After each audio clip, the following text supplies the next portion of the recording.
사무실을 갖고 계신가요? 월세를 내면서 살아가고 계신가요? 사무실을 가질 예정이신가요? 그렇다면 월세 내고 사지 마시고 월세를 받는 방법이 있다는 거죠. 뿐만 아니라 내가 필요한 사무실은 공짜로 쓸 수도 있고.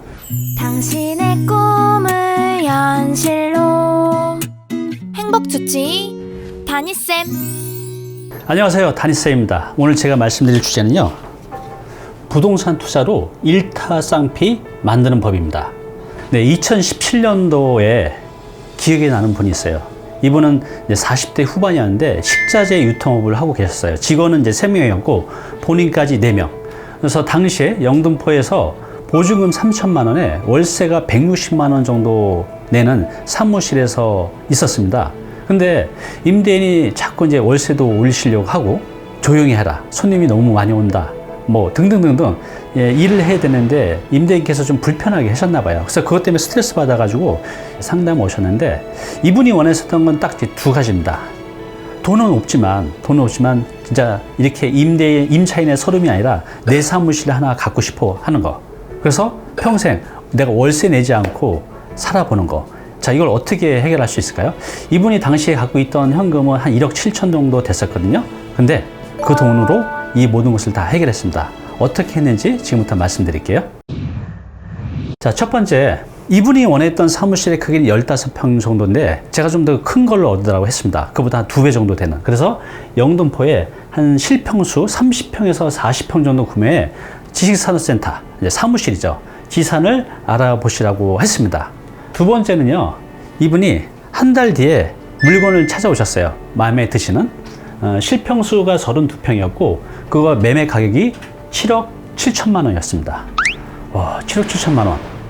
돈이 없잖아요, 그죠? 어떻게 했을까요? 이 지식산센터가 좋은 장점이 뭐냐면 대출이 많이 나옵니다. 적게는 70에서 많게는 이제 80% 정도 나오는데, 이분이 당시에 7억 7천 중에 6억 2천을 대출을 받았어요. 그래서 내 돈 1억 5천으로 이 7억 7천짜리 사무실을 계약할 수 있었습니다. 대출을 받았으니까 대출 이자가 있잖아요. 당시 금리가 한 2.8% 정도 됐었는데 요 6억 2천에 대한 대출이 월 145만 원. 부담스럽죠, 145만 원. 근데 이것도 다 해결했습니다. 자, 어떻게 해결했냐면, 자, 이분이 필요한 사무실 공간은 한 15평 정도면 됐었는데 사무실을 구한 크기가 32평이잖아요. 자, 그래서 두 개로 나눴습니다. 16평, 16평. 왜 이렇게 나눴을까요? 자, 여기에 비밀이 있습니다. 자, 어떻게 했냐면, 자, 한쪽은 본인이 사용하고 15평 정도면 되니까 나머지 16평은 임대를 줬어요. 자, 임대는 얼마 정도가 되냐면 보증금 2천만 원에 월세가 150만 원. 자, 좀 전에 이분이 6억 2천 대출 받으면서 월 대출이자가 얼마였죠? 네, 145만 원. 그러면 이 한쪽에서 낸 월세 150만 원을 받아서 대출이자 145만 원을 내고도 매달 5만 원이 남잖아요. 그러니까 내 사무실 완전히 공짜로 쓸 수 있게 된 겁니다. 자, 그래서 1억 5천만 원 투자해서 나머지 다 대출을 받았잖아요. 일타쌍피를 받는 거죠. 어떻게? 내 사무실 공짜로 쓰고 이자 내고도 한 달에 5만 원이 남고, 더 중요한 건 뭐냐면 이게 2018년도에 계약을 하셨는데 지금 이 지식산센터 가격이 1억 정도가 올랐어요. 자본 차익이 1억이 생긴 겁니다. 얼마나 기쁘시겠어요? 제가 이제 빠르게 설명을 드렸는데 굉장히 중요한 거니까 이분이 했던 6가지 단계가 어떻게 이루어지는지 한번 다시 설명을 드릴게요. 자, 첫 번째, 영등포에 30평에서 40평 정도 되는 사무실을 구하시라고 했습니다. 이분은 15평만 있으면 되는데 왜 30평을 했는지 이해되시죠, 지금은? 실평수 32평짜리 당시 매매가 7억 7천에 계약을 하셨고 돈이 1억 7천밖에 없으셨기 때문에 대출을 풀로 받았어요. 당시에 6억 2천을 대출을 받았고, 그래서 본인 돈 1억 5천으로 매입이 가능했습니다. 대출이자는 월 145만 원. 금리가 한 2.8% 됐어요. 그래서 6억 2천에 대한 대출이자가 145만 원이고요. 이분이 쓸 수 있는 사무실은 15평이면 충분했기 때문에 그 32평 중에 둘로 나눠서 한쪽은 본인이 사용하고 한쪽은 임대를 줬어요. 그랬더니 보증금 2천에 월세가 150만 원. 그러면 앞에서 빌린 6억 2천만 원의 대출이자가 145만 원이니까 그걸 내고도 5만 원이 남죠.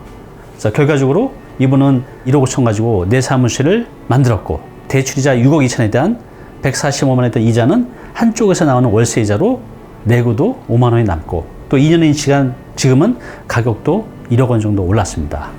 자, 이분이 이전에는 내 사무실이 아니라 임대를 하고 살았어요. 근데 지금은 내 사무실이 된 거죠.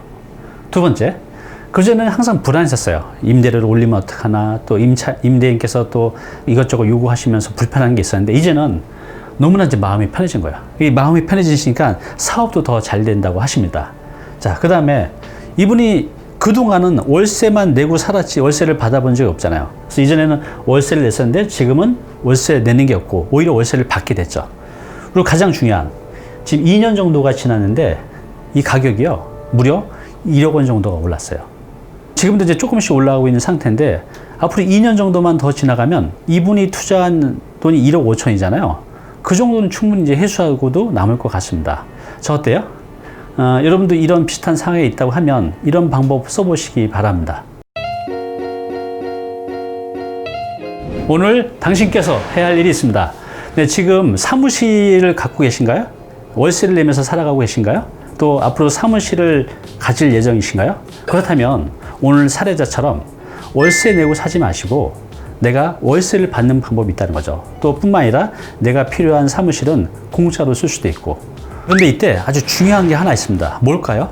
네, 바로 지역 선정입니다. 부동산은 여러분도 아시겠지만 가장 중요한 게 좋은 지역을 선정하는 겁니다. 지식산업센터도 마찬가지입니다. 아무나 한다고 이렇게 좋은 결과를 내는 게 아니라 임차 수요가 충분히 있는, 또 일자리가 충분히 있는 그런 지역을 잘 선정하는 것이 중요합니다.